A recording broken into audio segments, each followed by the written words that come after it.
Welcome to today's class. Today we will start with your next very important topic. We already covered your assembly language. So the next very important topic we are going to cover today is called as input-output operations. So many of times you might have heard of this operation, which is called as input-output operation. Now what is a simple example of this input-output operation? A very simple example of your input-output operation is, say for example, you are taking a printout of a paper. Then it involves both input as well as output. Like say for example, whatever the document you are preparing, by keying in the words, it forms your input, and whatever the printout you are taking, it becomes the output. So this is one of the simple operation or the basic operation of using your input output devices. Here the input device is nothing but your keyboard and the output device is nothing but your printer as well as your screen, which is nothing but the monitor. Now regarding this input and output devices, it has been already covered in your module number 1. So here we will just focus upon what are the various operations, how the operations are done. Like say for example, I want to access some data from the input device, then store it in a memory and later process the data and finally send the result. So that is what we will be seeing today. What are the various methods to do it? I'll repeat it once again. How to process the data. First thing is how to take the data from the input device. Next is store it in a memory and then process it. That is whatever the processing you need to do, like say for example A plus B, addition, subtraction, whatever it is. Then send the result to the output device. How these operations are done will be seen in this topic or in this class. Now, what is I/O? So I/O is nothing but it is the data on which the instructions operate and not necessarily already stored in memory. So I would like to make one point clear here. Sometimes the data is not stored in the memory, but it is directly taken and it is processed without storing in the memory. Sometimes we would not be required to store the data in the memory. Like say for example, you are writing a bigger program and you don't want the intermediate results. You only want the final result. In that case, no need to store the data inside the memory. Next thing, the data which is to be transferred between the processor and the outside world. So this major step, like say for example, whatever the data you want to transfer between the processor and the outside world is nothing but your input output. So like the simple example what we saw just now. So what is outside world? It could be a disk, it could be a keyboard or anything. Okay, so this is very important. Here involves your I/O. Now next very important thing, I/O operations are very much essential. That means they are performed by having a significant effect on the performance of the computer. We mean to say here is nothing but all our I/O operations are very much important, and whenever we perform these I/O operations, it might so happen that it will be affecting the performance of the computer. Like it might reduce or it might increase. Regarding performance, you already seen in your first module, wherein you will be calculating the performance with the help of a performance equation. The similar way, when you calculate that performance and when an I/O operation is happening, the performance may reduce drastically, and when the I/O operation is not happening, then the performance might be something else. Okay friends. So in order to do this, one very important thing is we need to access the I/O and they need to be addressed. So whenever we would try to address your I/O, there are 3 important methods. Along with addressing your I/O, another major thing is we also need to look after your data transfer, like how the data transfer can be done between your I/O devices and the memory as well as processor. So remember friends, we are speaking of 3 things here. We are speaking of 3 things. One is your I/O. The next very important thing is your memory. And the next very important thing is your processor. So we are dealing with all these 3 things now. That is I/O, processor as well as memory.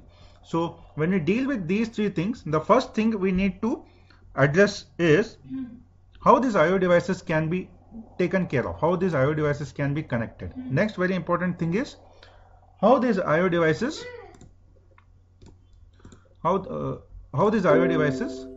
can be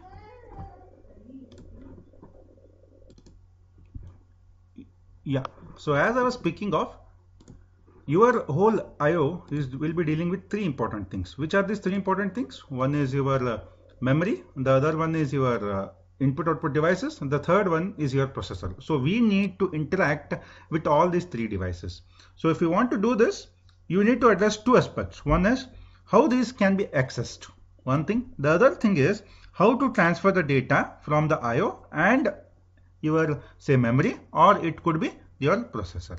Okay, so in order to do it, we have three important methods, which are nothing but one is program controlled IO, the third one is interrupt IO, sorry, the second one is interrupt IO, and the third one is nothing but your DMA, which stands for direct memory access.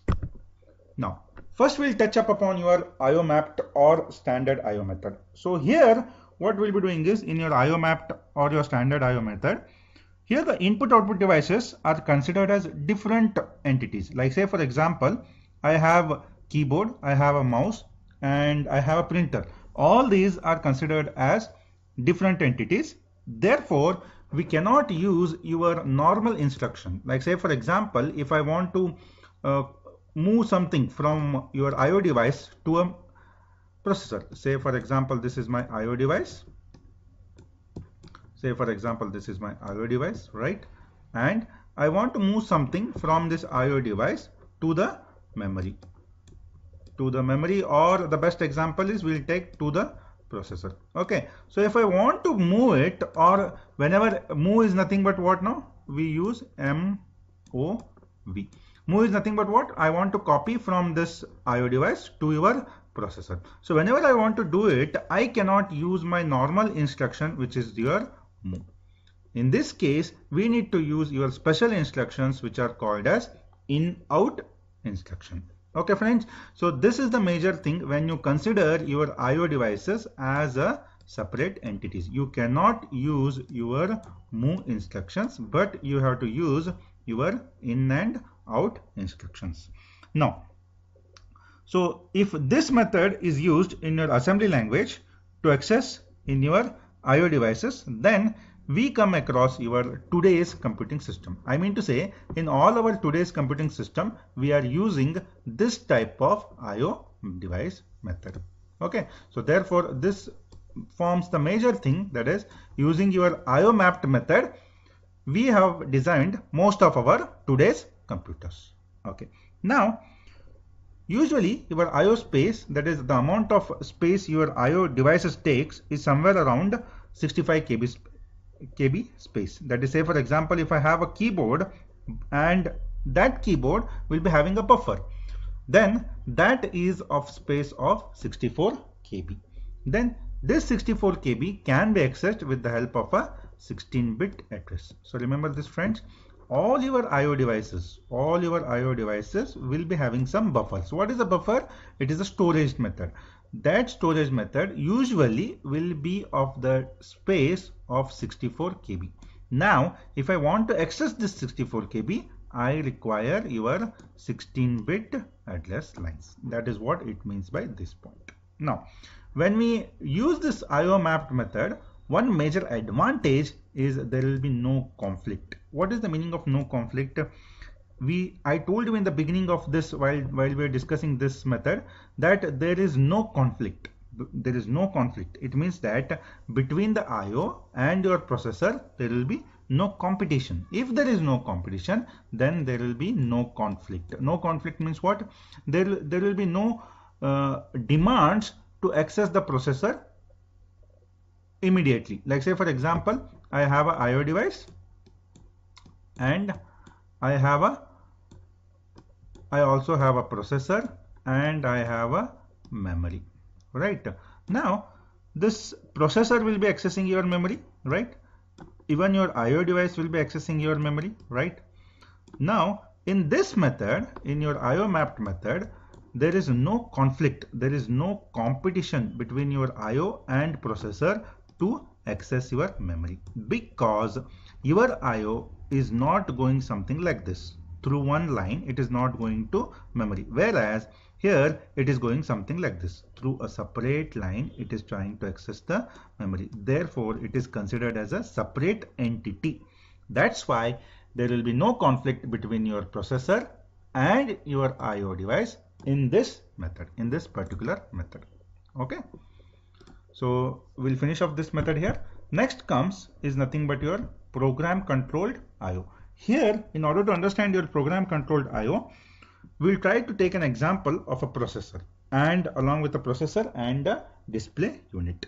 So in program controlled IO, as the name itself is telling you, here all your operations are controlled by program. That means it is controlled by your processor. So the processor will be taking care of all the operations. That is, the processor will check the device statuses and it will access it, and then it will be performing its operations.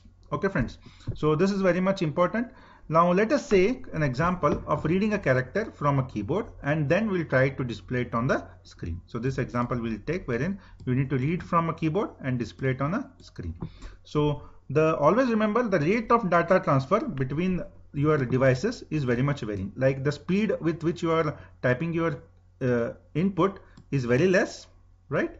Whereas the speed with which the keys, the data is taken by the processor is very high. So therefore we require some buffers in between your keyboard and the processor. So therefore, in order to weigh as there is a rate of data transfer is very much varying, we require a buffer in your keyboard as well as a buffer in your processor. And why it is required? Because your typing speed is less, and whereas the processor taking input speed is very high.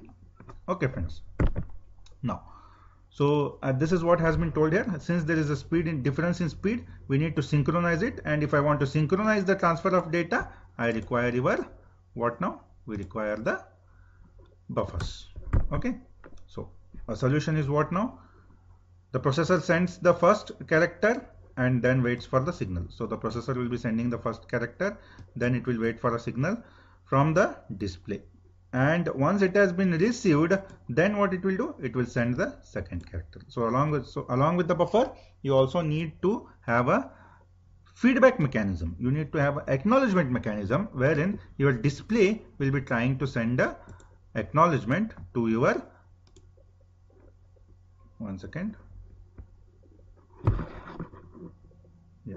So display will be trying to send a feedback to the keyboard. So that is very much important. So this is how your whole mechanism will look. You have a processor and you have a keyboard, you have a display. Your keyboard has a buffer fin, and your display also has a buffer fout, and using these buffers, first it will send it to a bus. From the bus, it will be going to a processor. From the processor, it will be again sent back to your data out. Okay. Now, this is how your program will look. You can observe here. So it will read, wait will be there if fin is equal to 0. Okay. Once the data has been input, then what will happen? Once the data in has been given, then that data in will be given to your R1. Then if this happens, then your fin will be changed to 1. Now, when I want to write, first your fout will be equal to 0. Then once your data has been transferred from R1 to data out, then your fout will be given to 1. So very simple friends. What was happening? What will be happening here? Yeah, what will be happening here? Before any data comes in, it will be what now? Read wait, and your fin status register will be equal to 0. Once the data has been taken inside, then your fin will be going to 1, and your data in will be whatever the data is there, that will be transferred into R1. Now, if I want to write this data, initially it will be fout will be equal to 0. Once I try to write it, your fout will be changed to 1, and whatever the data is there in R1, that will be transferred to your data out. Okay. So this is how your whole operation will be taking place in your program controlled input output operation. Finally, the last one you have is memory mapped IO. So memory mapped IO is slightly different, wherein your IO device is also considered as a memory. That is, both your IO device as well as your memory, both are considered as one. So therefore, we require some buffers and registers for the IO device. So you can see here in memory mapped IO, what will be happening is some memory addresses are values used to refer to peripheral device buffer registers. So if I want to refer to any buffer registers, then I will be using what now? Some memory address values. Okay, that's why the memory has been divided between the processor as well as your IO. So remember friends, here the memory has been divided in between the processor and the IO. So no special instructions are required here. As we saw in the previous thing, we require in and out. Here no, we don't require any special instructions, but we may require some device status registers. And we will be moving or using the data instructions. The instructions we will be using is the normal instructions, which are load and move instructions. It has lots of disadvantages. Like one major disadvantage is here there will be wastage of memory space. Why? Because we will be allocating a lot of memory for an IO device, but the IO device might not completely utilize that memory. So therefore, there might be some wastage. Finally, there will be a conflict. Why there is a conflict? I have already explained. Both memory as well as IO device will be using a single line to access your processor. That's why there will be always a conflict between your IO and the memory. So this is very rarely used, friends, and most of the time it is not used.